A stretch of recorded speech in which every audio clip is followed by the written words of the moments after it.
Жан, Ау? заказ келгенше саған бір сұрақ қояйыншы. Қалай? Ұнап жатыр ма барлығы? Я, прям супер. Екеуміз осы оңаша ресторанға келмегенімізге біраз болды, я? Енді қолымыз босаған жоқ қой. Я. Айтпақшы Жан, ертең Ақмеш Тәулетауға ата-бабамыздың рухына құран бағыштап келейік, я? Жарайды. Сені көрмей бара салайық. Мен жаңа машинамды бояуға қалдырғам ғой.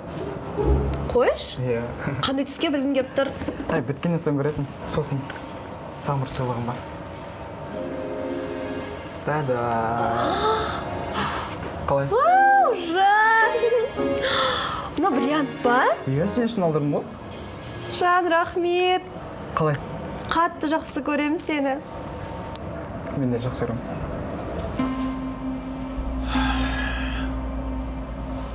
Қайсы аналар ма? Сәп кеттік анда. Кеш қайырлы болсын, жастар. Сәлеметсіздер ме? Сәлеметсің. Айнұр мен Самат сіздер ме? Мұқтажы керек болса, ерте хабарласайық. Бізде қазір мереке. Бала, сен қазір өзіңе мұқтаж болып қаласың, түсіндің ба? Түсінбедім. Кибер қылмыспен күрес бөлімінің аға тергеушісі Шапағат Орынбаев. Сіздер екеуіңіз Қазақстан Республикасының қылмыстық кодексі бойынша 190 бабымен алаяқ етіліп танылыңыздар. Сондықтан біз сіздерді тұтқындаймыз. Қалай? Кәдімгідей, жүр бер. Мынау не айтып отыр өзі? Қалай сонда сотталасыңдар?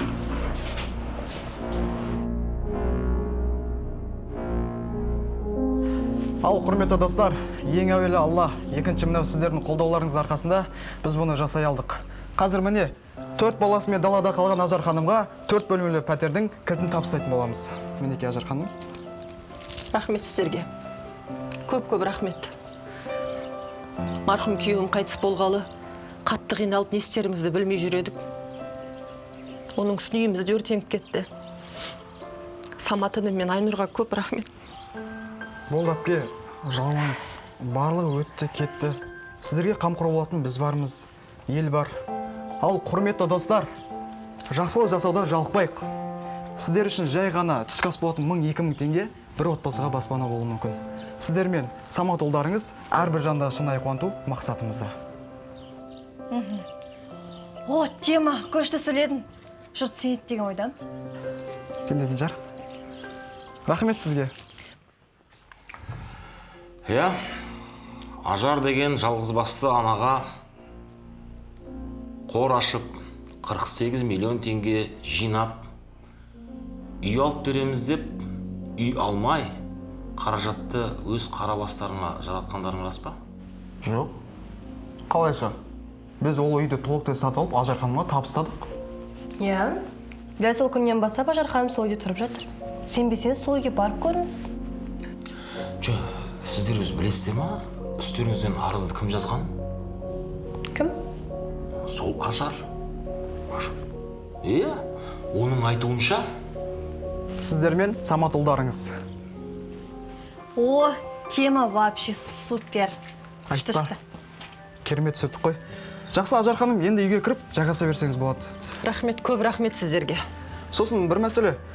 Біз әлі үйдің құжаттарын реттей алмай жатырмыз. Реттеп болған екен сіздің атыңызға аударатын боламыз. Жақсы, рахмет көп.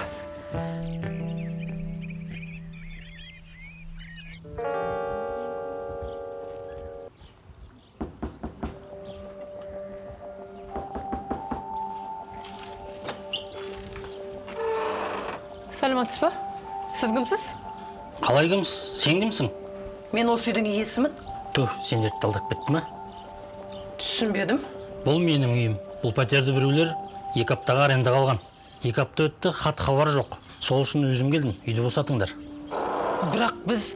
Түсінемін, қарындас. Бала шағаңыз бар, алданып қалдыңыз. Бірақ менің де отбасым бар. Бұл менің бизнесім. Жаным ашып қарап отыра алмаймын. Жарайды, бір күн уақыт берейін, көшіп үлгеріңіздер. Ертең бос болсын, сау болыңыз. Кешіріңіз, мен түсінбедім. Кешіріңіз. Қалайша олай өтірік айтуға болады?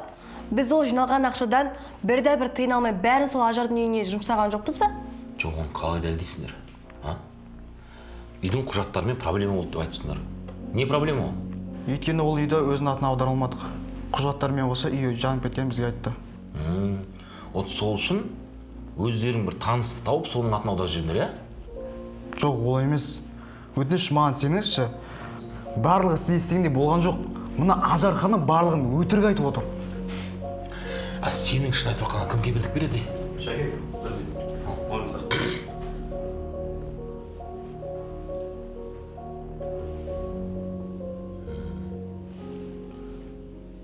Түсінікті. Нұрге қазір тергеп тұр ғой, қабылсамыз, да? Так, біз жалғастырамыз.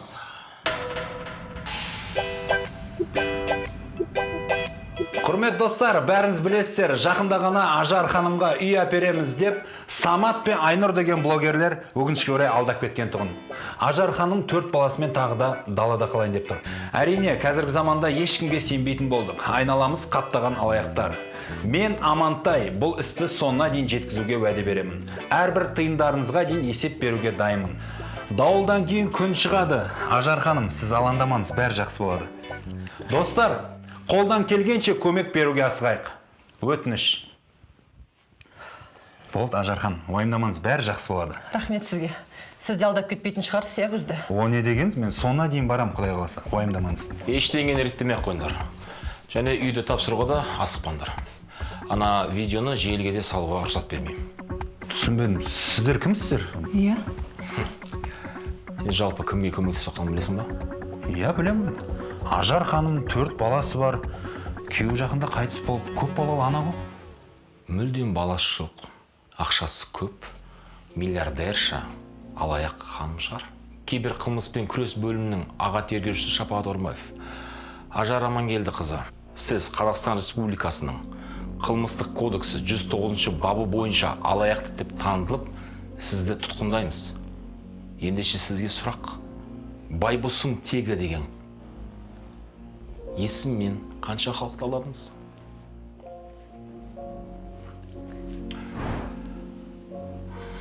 Самат, өзің айтшы, шын мәнісінде не болды?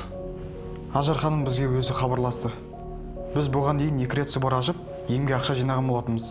Ол ақшаны барған науқасқа толықтай аудардық. Мен алдап не алам? Өзім жеке бизнеспен айналысам, Инстаграм, ТикТокты да жүргізем, аудиториям да жақсы. Бірақ мынау елден ақша жинап, халықты алдап жүр деген барлығы өтірік.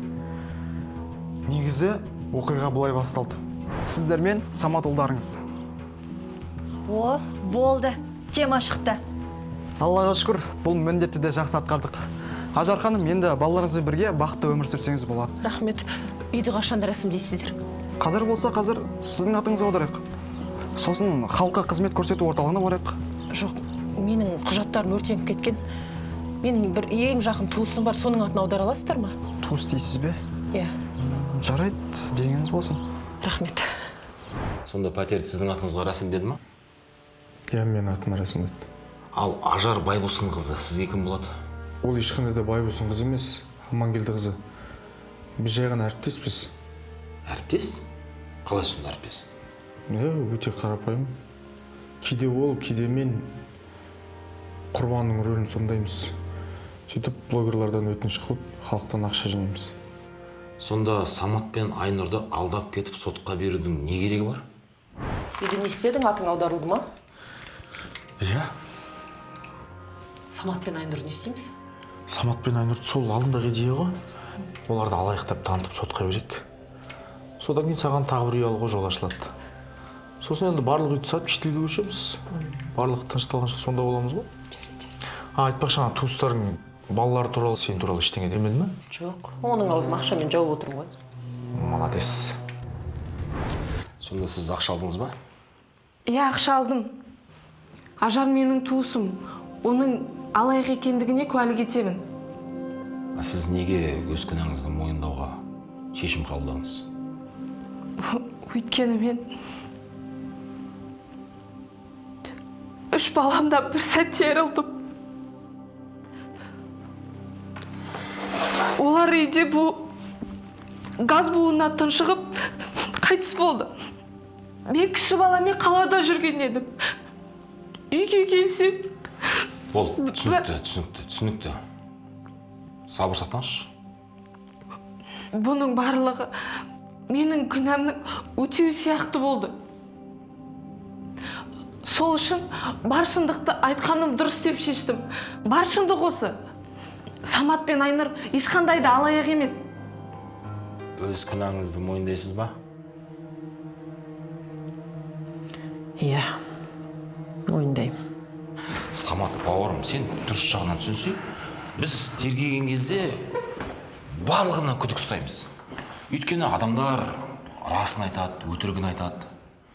Зерттеп болған екен, шындықтың бәрі бетке шықпады. Сол үшін айып етпе. Рахмет аға. Мені қуанып тұрғаннан шын қылмыскердің ұсталғаны ғой. Әрине, бұл деланың жабылғанына біз де қуаныштымыз.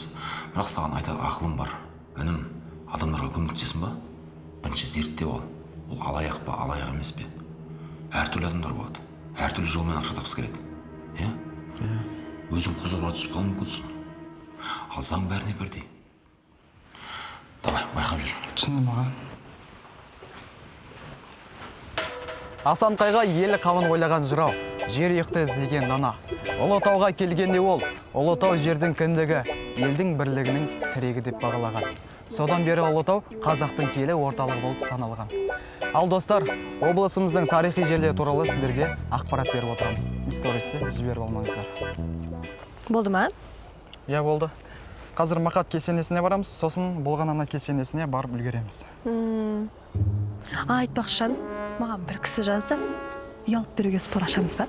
Бетінен аулақ, мен қазір тарихи блогермін ғой. Елімізде қаншама тарихи жерлер бар. Ендігі мақсатым соның барлығын өз көзімен аралап шығу. Кеттік онда.